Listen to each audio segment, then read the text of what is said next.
आश्रम रोड से गच्चिन कट्टी कॉलोनी तक बन रहे लिंक रोड का यहां के निवासियों ने जमकर विरोध किया।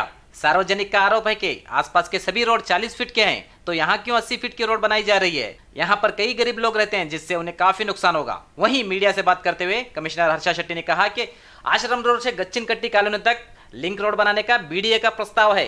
कुछ लेआउट में 80 फीट, कुछ में 60 फीट और कुछ में 30 फीट रोड है, जिसके लिए सभी को नोटिस दिया गया है। जिनका भी अतिक्रमण है उनका उतना प्रॉपर्टी डिमोलिशन किया जाएगा। जितना अप्रूव्ड लेआउट है हम उतना ही करेंगे। लोगों की हक की प्रॉपर्टी को हम हाथ भी नहीं लगाएंगे।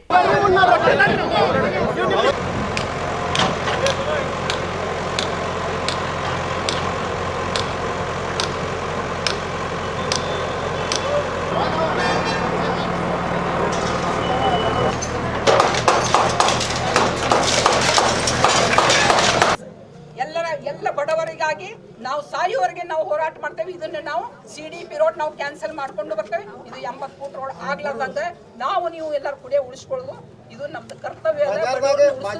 ಯಾವುದೇ 80 ಫೂಟ್ ರೋಡ್ ಇಲ್ರಿ, ಇದೇ ರೋಡ್ ಹಾಕಬೇಕು। हमको ये रहने के लिए एक ही जगह है और ये गए तो हमें इसे माँ बा नहीं हमारे सास सुनो, हम सब जने जेल लेकर मर जाएंगे हम।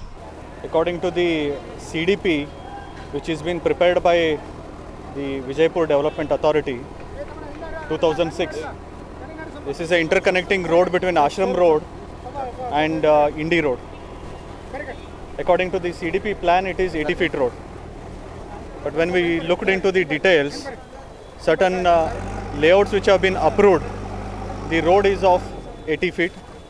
Certain other layouts, it is of 60 feet, and some other layouts it is of just 30 feet. So accordingly we have issued notices to the property owners on this road who have encroached upon the layout roads, and as on today we are removing only the encroachments.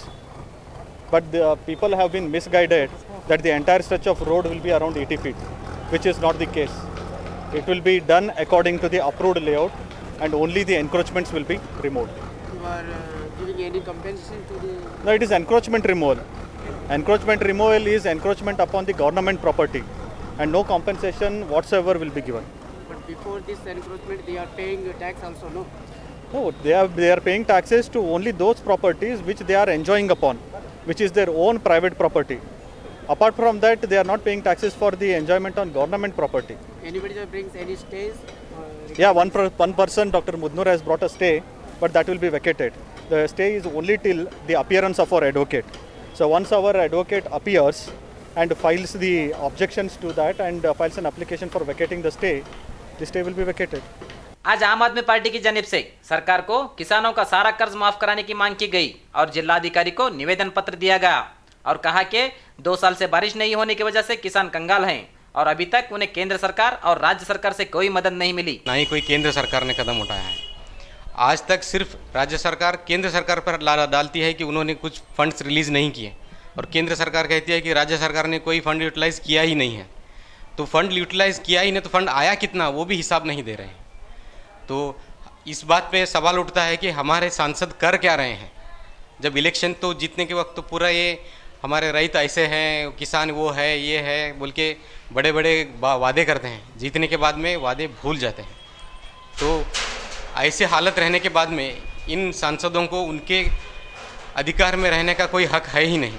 इसलिए आम आदमी party Bijapur तरफ से मैं उन सबको एक चेतावनी देता हूं कि 20 दिन के अंदर हमारे किसानों को जो मुआवजा देना है उसको डिक्लेयर करो और उन तक पहुंचने का कोई कदम उठाओ। दिल्ली में हमने हर हेक्टेयर को 50,000 रुपये पर हेक्टेयर 50,000 रुपीज़ हमने डिक्लेयर किया है और मुआवजा पहुंचाया भी है। उसी तरह का कम से कम कर्नाटक के किसानों को उनका जो कर्जा है, कर्जा माफ़ी के बारे में तो कुछ सोचो, कर्जा तो माफ़ करो उनके बारे में। यही ये कर रहे हैं। हमारे पूरे कर्नाटक में इतने किसान आत्महत्या कर रहे हैं, सुसाइड कर रहे हैं। हमारे इस बारे में ना कोई सांसद तो आवाज़ उठा रहा है, ना कोई शासक आवाज़ उठा रहा है। इन सबको शर्म आनी चाहिए कि इन लोगों को उन पर प्रमाण वचन लेते वक्त रैत के ऊपर उन्होंने प्रमाण वचन लेते हैं, लेकिन उनके बाद में उनका सोचना छोड़ जाते हैं। इसीलिए सारे पार्टीज़ को मैं एक चेतावनी देना चाहता हूँ, 20 दिन के अंदर केंद्र सरकार और राज्य सरकार जो भी मुआवजा किसानों को देना है वो पहले दीजिए।